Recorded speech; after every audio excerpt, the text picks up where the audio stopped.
Hi listeners. Welcome back to Kokotjan channel. Learning English through stories. Now you're going to listen to an English short story. Then write in your comment. What's your suggestion the best title for the story? Let's start listening now.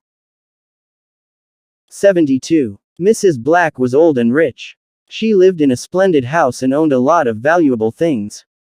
Then she died, and there was a big funeral. Notices were sent out to relatives and friends, and they came from far and near to attend the funeral. The service took place in Mrs. Black's old church, and then her body was taken back to be buried in a special place in her garden. The hearse carrying her body moved along slowly, followed by the relatives and friends, the women and children in cars, and the men on foot. One of Mrs. Black's cousins saw a poorly dressed man following the hearse and crying bitterly.